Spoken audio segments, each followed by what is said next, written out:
to create a title block within Revit, first we're going to have a look at this one. So here we are within the Revit sample project. This is just a title block that's been pre-installed. You can see here on the left hand side, its category is title block, and it's an A1 metric. So just to have a look at this, you can just go to Edit Family. I have opened it already in the background. You can see here it's got a series of different parameters: client name, project name, sheet name, numbers and dates, etc. If I go back in here, you can see here that this information is automatically populated from those particular label parameters used in here as well. I'll show you the purpose of them in a moment. So this is a fairly detailed title block. I'm just going to show you how to start creating one from scratch. So you go to File, New, go to Title Block, select one of the pre-installed templates, any particular one. We're going to change the size of it anyway. These are all in inches. We can change this to centimeters. So I've opened this one in the background as well. It's just a plain template. It's just got 4 lines, you can see. I'm going to change this to A3 size. So I'm going to make this 420 wide, 297 high. Just going to change it just by typing in there. And we can see this is actually an RFA file as well. It is a family file. So I'm just going to start creating some labels. So say for example we want to put in our company logo. You can either insert your company logo, an image, import one of those from somewhere. But what I'm actually going to do, I'm going to create a custom one just using a piece of text for a company name. So I'm just going to call this ABC Architects, and you can edit that in particular. So that's just a simple piece of text. You can add in lots of other text, you know, the address of your business and stuff like that as well, phone number, email address, etc., etc. I'm just going to keep it simple for the purpose of this, and I'm going to start creating some labels. So it's going to ask me where I want to place those labels. Just click anywhere in the sheet, and it brings up a series of parameters. So these parameters is the information that it's going to pull in from your particular project that you loaded into. So we want to have the client name.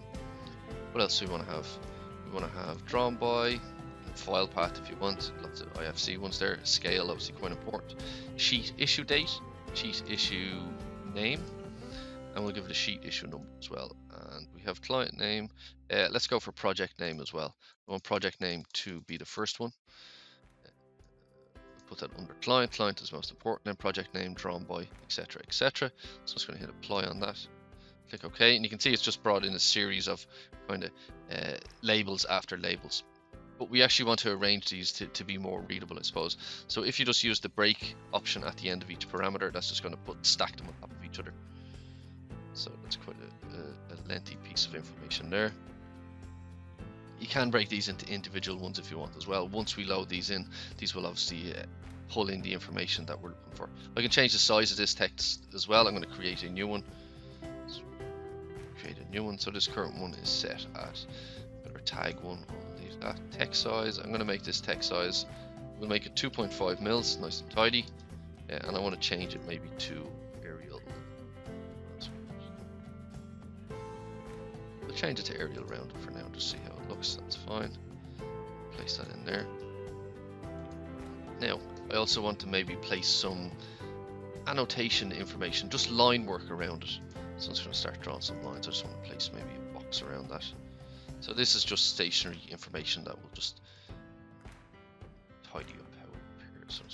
So I'm just going to copy that one down multiple times. It's looking pretty good. I'm just going to line that up a bit better. Here we are. I'm going to load this into my project now. So load into project. Load into my open project, just click OK, and then we've got an A3 sheet, and we can see that comes in.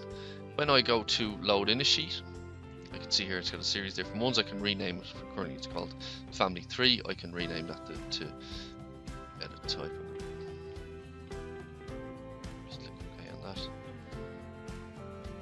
And now I'm actually going to create a new sheet. So I can delete that. Do a new sheet. That's going to ask you which one to load in. I want the Family 3 A3 sheet. Place that, and then obviously you can start just dragging levels or floor plans. That's fine. To duplicate that, floor plan, duplicate. So copy 2. Back to my unnamed sheet. I know this is it. Pull that sheet onto it. simple. I can change the scale of that. Let's make it 1 to 200 so it fits a bit tidier.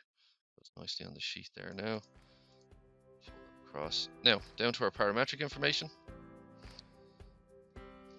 So, where it's pulling this information from, you can see in the left-hand side here, sheet name. What do I want to name it? I want to name it floor plan. Floor plan GF for ground floor. You can see that one updates as well. The author, checked by, designed by. Put in my initials there as well. The sheet issue date, you can see it's automatically pulled that into there as well. It's automatically put in the scale as well. Who I want the author to be. Put my own initials on this, JR. Sample house, where it's pulling this information from. You can see here you can change these parameter values in here. This is your project information.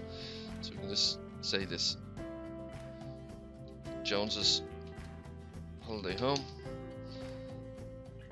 And client is Autodesk. I'm just going to click OK. You can see that information updates already. So you can imagine you can build up this title sheet to create any sort of custom parameters with it.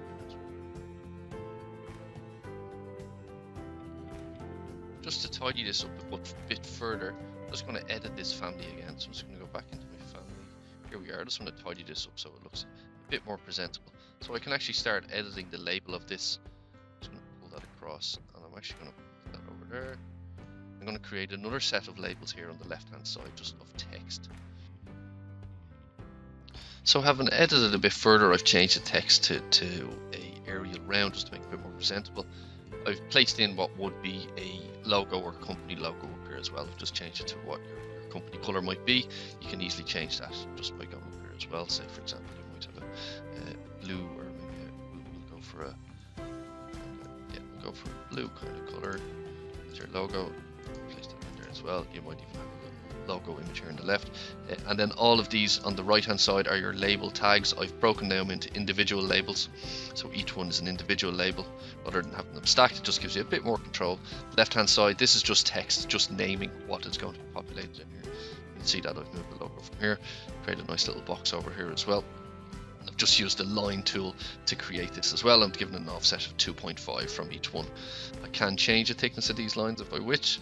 So I'm just going to change those. The subcategory, I could make those the medium line size. Project, click OK. Overwrite the existing as parameters, and there you have a title block custom made.